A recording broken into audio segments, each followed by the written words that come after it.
Hey friends, welcome to Gardening with Creekside. Today we are going to look at adding some colorful shade annuals to those darker parts of our garden to give us a lot of light and pop of joy and color and flowers, all the fun things. So of course, here at Gardening with Creekside, you know that I'm all about full disclosure. It is warm here in North Carolina. The temperatures are starting to go up, as is the humidity. Yes, we do live in the South, Zone 8A, and things get quite sticky around here in the summertime. I know we're not officially in summer, but it certainly feels that way here right now. Brenna and I have already been out doing a full sun project this morning, and I was going to work in the sun a little bit more, and I was like, you know what? No, we're going to go to the shade, because ladies, when your inside of your ponytail is soaking wet from sweat, you know it's hot. So we are going to be in the shade, both here on the porch, and then we're going to move to the forest pansy bed and add in some beautiful shade annuals, both flowering and for foliage, to these spaces to make them just pop and be beautiful and have lots of color. Now, behind me, you can see, I think this is the top of it. You were with me, I don't know, a couple of weeks ago when I showed you that I had planted this. This is like a trough, like a window box almost, but it's on legs, right? And so I have it in front of this window. Our windows are very low, so we just have a little bit of clearance. So this works really well. And I had put a massive Shadowland Diamond Lake hosta in it, and then some of the double up white begonias. Well, this spot is a little interesting because when the sun does pop back out again, you're going to notice that the sun is coming. Oh, look at that. Perfect on cue. The sun does come, and it starts to get a little bit of direct sun right here. Well, that little bit of sun was way too much for the hosta. It is a blue hosta, so it tends to want to have the most shade anyway. My leaves were starting to burn. That's how I knew it was getting too much sun. So what I did, actually Mimi helped me, so she just plopped it out. It hadn't even really rooted yet, and then added it to the forest pansy bed. I'll show you where it is in just a moment. So we're going to switch things up, and we're going to add annuals that can do sun or shade, right? So they're very forgiving. They're definitely not, they can be full sun, especially my caladium.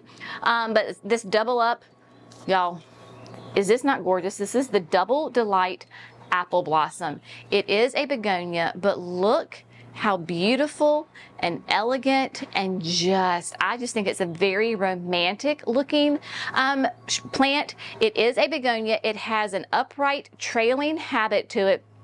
The Double Delight Apple Blossom is one of the newest in the line. You also have the Double Delight Primrose, which is a yellow, which I love. But in this case, because we are using a lot of pinks right here and already have yellow begonias, I wanted to use these, and plus they just are phenomenal and gorgeous, and I had to use them. So on the tag it says full to part sun. I have known from firsthand experience here in the South with our heat and humidity, these cannot take full sun in my garden. They can do morning sun, afternoon shade, or in this case, just a couple of hours of some direct sun. Only a few of these are going to be in full direct sun, and then the rest are still going to be in that bright, shady area. Now, these will be 8 to 14 inches tall. Spacing is 12 inches, so they're going to get nice and wide. I'm probably going to jam pack them in there a little bit closer, and so we're going to have those. And then we're also going to use as kind of a thriller caladiums. Speaking of heat and humidity, caladiums do great for us in the heat and humidity. This, of course, is one from Proven Winners. This is the Heart to Heart series of caladiums, and what I love about them is, one, their vigor. They are very healthy, happy plants that just grow before my very eyes here in my North Carolina garden. They thrive in the heat and humidity. Now, if you have heat but you're dry, you may find that these don't do as well. They really, really, really want that sticky, thick air. They do great. Their home is Florida. There you go. So this is where the caladium company is there's all the breeding and the growing is in Florida. They grow outside in full sun. So there you go. If you're familiar with Florida, that's the kind of conditions that they like. This is Blushing Bride. Blushing Bride has beautiful both pink and white and green. It is a sun or shade, anything in between, which is what I love, especially in this section, right? This container predominantly is shade. However, as I found out with my hosta, it gets a little bit too much sun. So I need something that is very forgiving. So that's what we're gonna do. It's gonna be really, really simple how we're going to plant this. We're gonna plant this up really quick and then head over to the forest pansy, add some different caladiums. We're gonna do some Rocapuco impatiens, you name it, we're gonna have lots of fun in there and add some things. Not gonna take very many because it's filled with perennials. Just little pops here and there.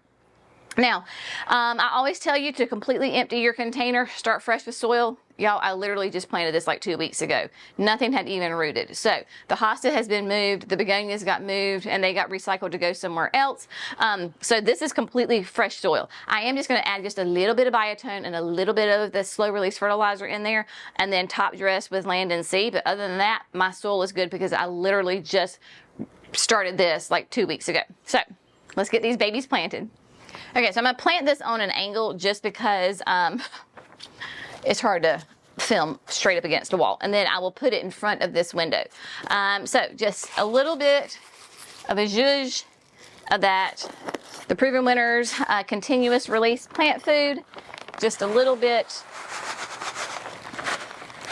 of biotone because I'm sure there's plenty still in there. So I'm gonna only use, I say only, gonna use 2 of the Blushing Brides in here. I thought about 3, but I really want the begonias to be more of the star of the show than the caladiums. I want the caladiums to be an accent piece, not the main focal point, if that makes any sense. So I'm gonna try to stick these a little bit towards the back. If you get your caladiums, like when you go to your local garden center, and you get them and they seem to be a little lopsided, whopper-jawed, as I say, right? They're not completely beautiful and perfect and filled all around. Y'all, do not worry about it.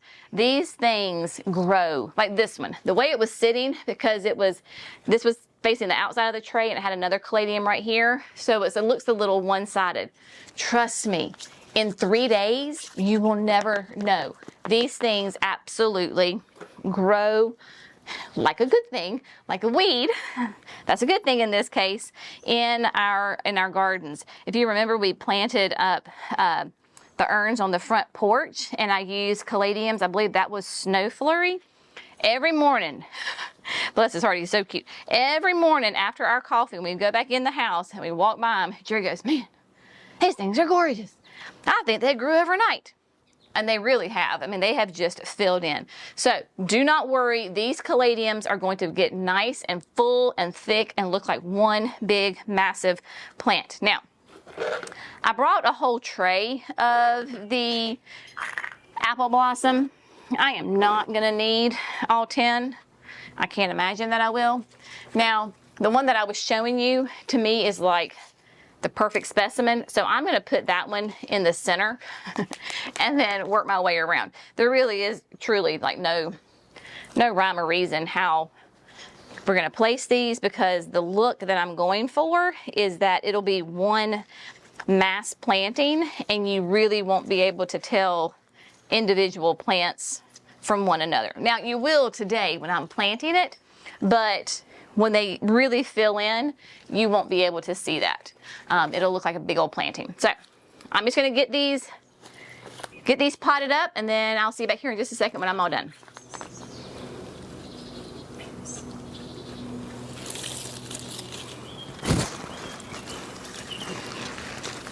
All right, my friends, so it's all planted, giving them a nice little drink of water.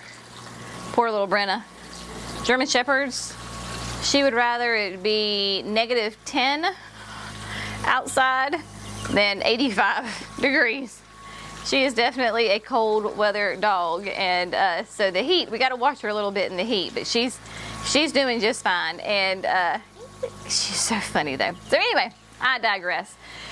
Container is all planted. All we're gonna have to do is just keep this watered, right? And so with the 2 caladiums, those were 8-inch caladiums that I used, and then I ended up using 5 of the apple blossoms. So they are nice and thick, gorgeous plants, just the perfect specimen of a plant.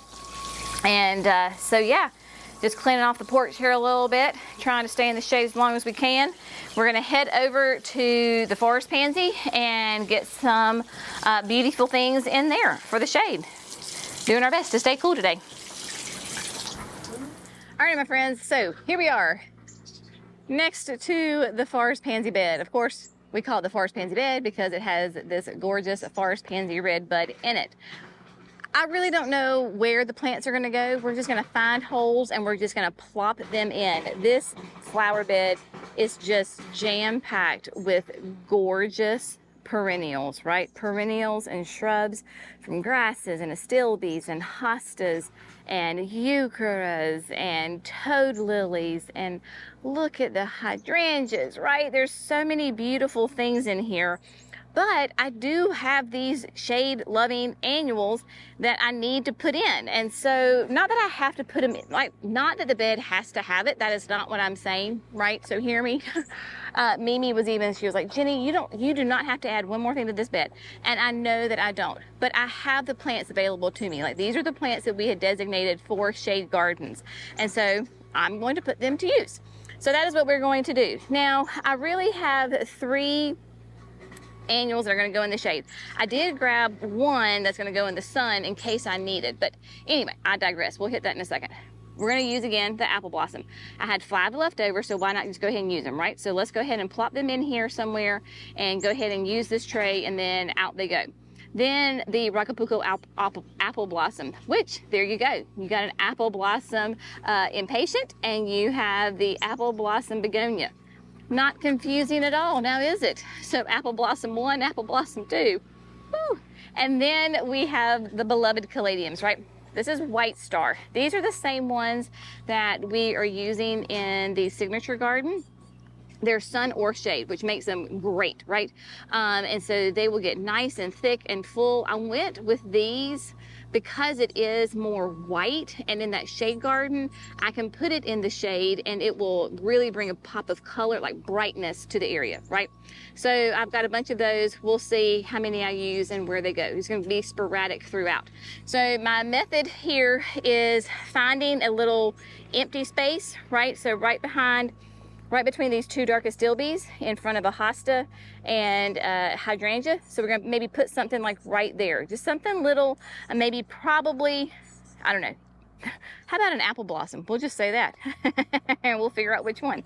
And then maybe, you know, more towards the back where we can have some height, we can go ahead and put like caladiums or you know, something like that back there as well.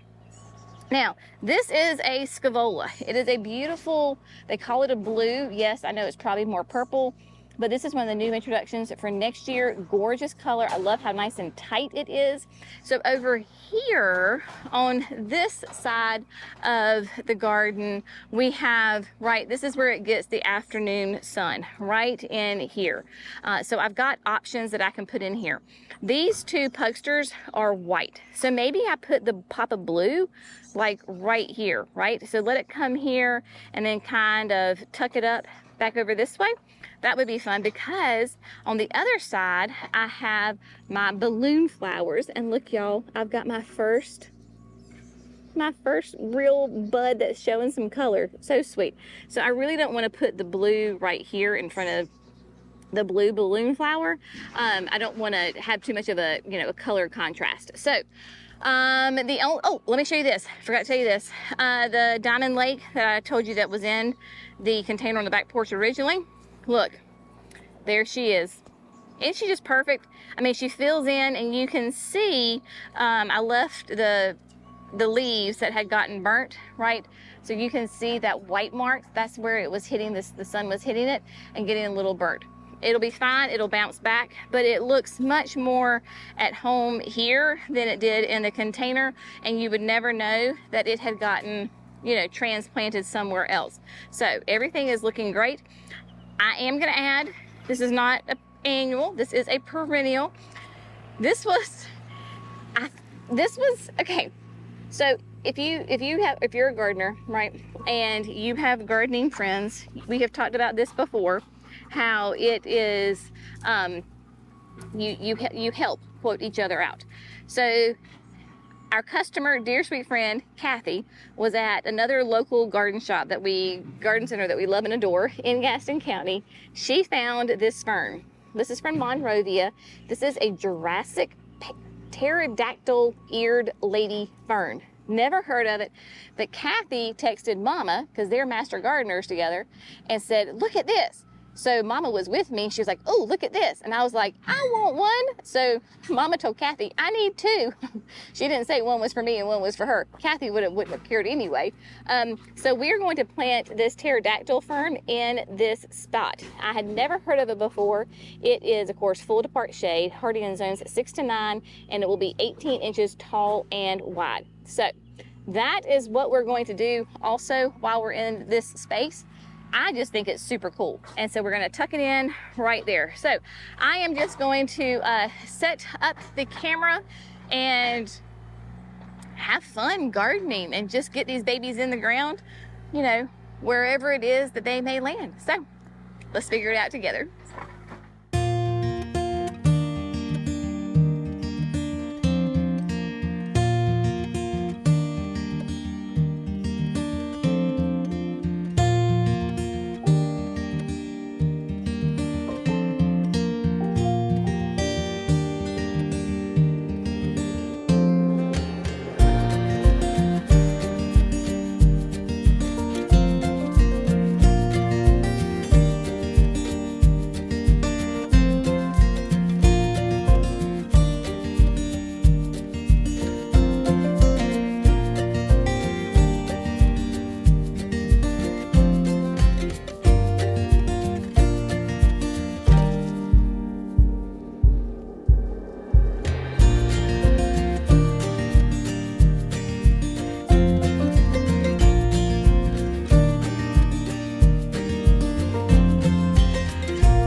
All right, my friends, the work in the shade garden is complete, and that is perfect because it is 3 o'clock in the afternoon, so we're in the heat of it, my friends.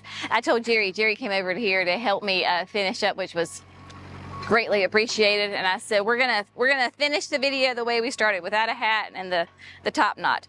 Those of you that have long thick hair, you understand, but it really did not take that many annuals to go in. We only put in 3 caladiums, the 4 scaevolas right over there in the sunny area, and then I did 3 of, it's apple blossom day here, so 3 of the begonia apple blossoms, and then 3 of the apple blossom impatiens. So it is an apple blossom, you know, festival here, but everything will just tie in quite nicely together. Only using those 3 caladiums, and I kind of did them in a, not that I planned it, but in a rough triangle kind of close to one another. Those will get like 15 to 20 inches tall and like, I think it's 12 to 15 inches wide. And caladiums do so well for us here in the South. The heat, the humidity, I may be melting and Brenna may be done for the day, but the caladiums absolutely love the heat and the humidity, and they just grow before your very eyes. So those are a great option for you, whether you have a sun garden, a shade garden, somewhere in between, and you want to have a low maintenance but a beautiful plant, then the caladium is a great option for you. Those heart to hearts are so strong and sturdy. They're really just, I mean, I dare say like maintenance free, right? And you don't have to have flowers in order to have a colorful garden. And this flower bed certainly, you know, is a great example of that, because there are only a few flowering plants in here at this very moment. And that's, you know, some, they come and go, right? A perennial garden, that's what they do. But it is one of my favorite gardens to visit, to be in, to work in, especially on hot afternoons. As always, we hope you found this fun, informative, and inspirational. If you got one little nugget out of this video, then I have had a successful day with you. We so appreciate you. Y'all have a great day. We'll see you in the next video. Bye, friends.